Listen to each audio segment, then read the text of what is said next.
15 bab. Şunundan keyin Absalom o'ziga bir jang harvusi bilan otlarni, shundaqla 50 choparmanni hozirladi. U doim shahar turib, shahar darvozasi oldidagi yo'l bo'yida turadi. Birarsi da'vo ishi to'g'riliq podsho bilan ko'rishishga uyaga kelsa, Absalom uni chaqirib, "Qayerliksiz?"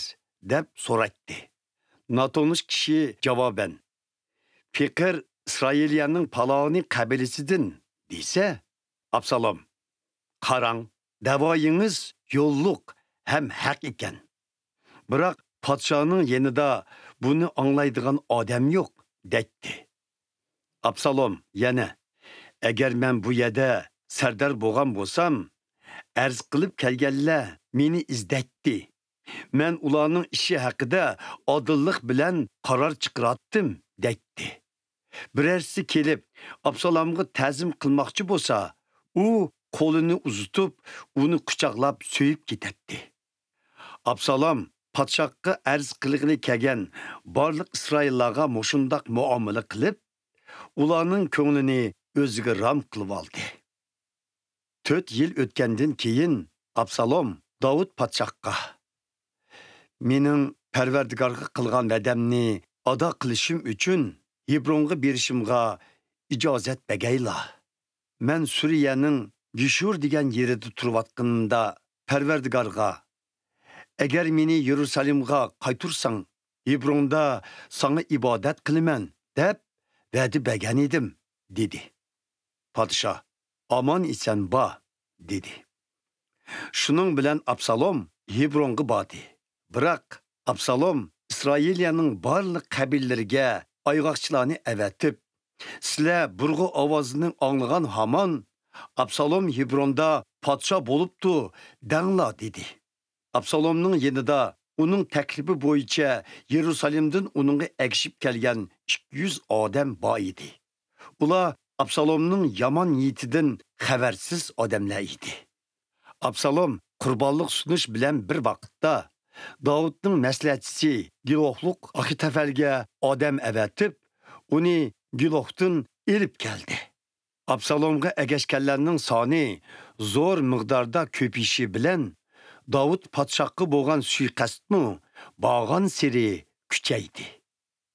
Bir xabarchi Davudning yeniga kelib, "İsraillarning qalbi Absalomga eg'ib ketdi" dedi. Ondan Davud Yerusalimda o'zi bilan birga bo'lgan hamma amaldorlarga, "Amsa biz qochayli.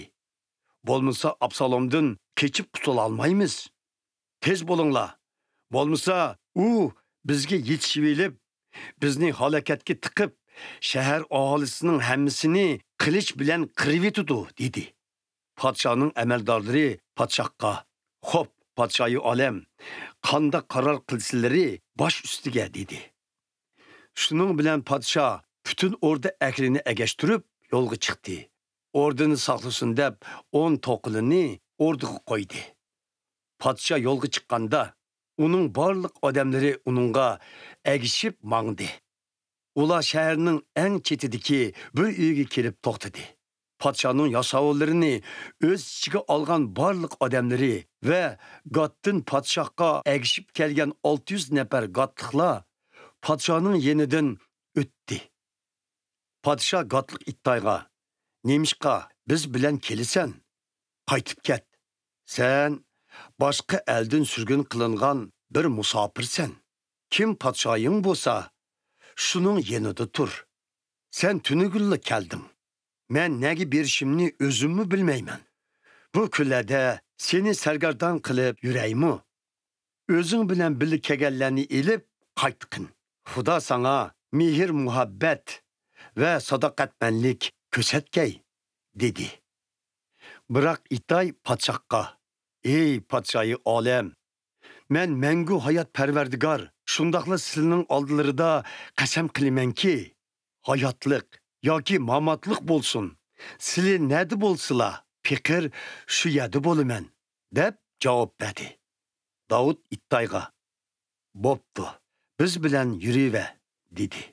Shundoq qilib, Gotliq Ittay barliq odamlarini balıcaqları bilan elib, oldiga qarab menib ketdi. Davudning odamlari yo'ldan o'tib ketayotganda, bütün yurt ahli ho'ngrab yig'lab ketdi. Podsho Davud Qidron jilg'isidan kesib o'tib, barliq odamlarini boshlab dasht bayavonga qarab yo'l oldi. Ruhani Zadok ve Ruhani Abiyatar Xudoning ahd sanduqini ko'tarib olgan Laviylar bilan birga shu yerda edi. Ular Xudoning ahd sanduqini yerga qo'yib, Davud ve uning odamlari shahardan chiqib bo'lguncha saqlab turishdi. Xudoning ahd sanduqini Yerusalimga qaytarib ketinglar, dedi podsho Zadokqa. Agar Parvardigor mendan rozi bo'lsa, meni qaytarib kelib ahd sanduqi turgan uyini ve ahd sanduqini bana yana ko'rsatsin.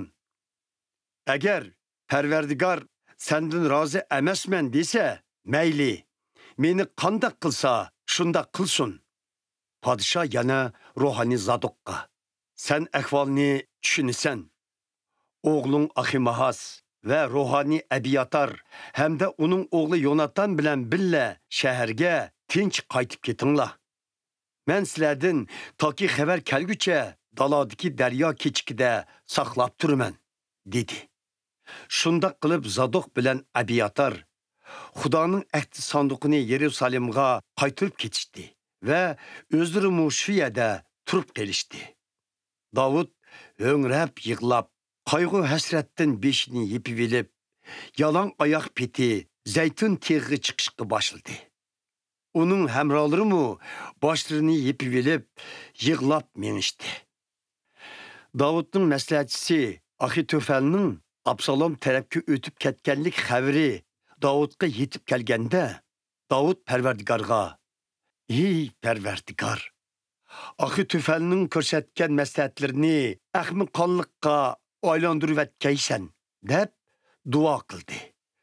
Davud tog'ning beshiga, ya'ni kishilar Xudoga sajda qildigan yerga yetib kelganda, orki jamiyatidan bo'lgan Xushay kiyimlarini yirtib, beshiga to'p chashqan holda uni shu yerda kutib oldi.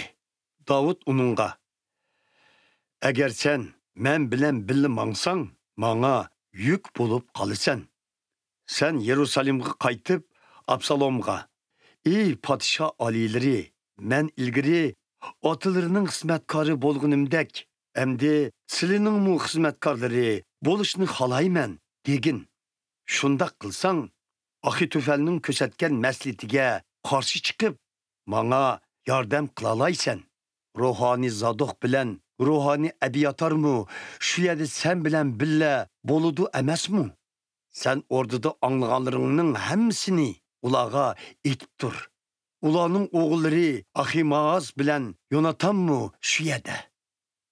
Ular orqali anglaganlaringning hammasini menga yetkazsang bo'ludu", dedi.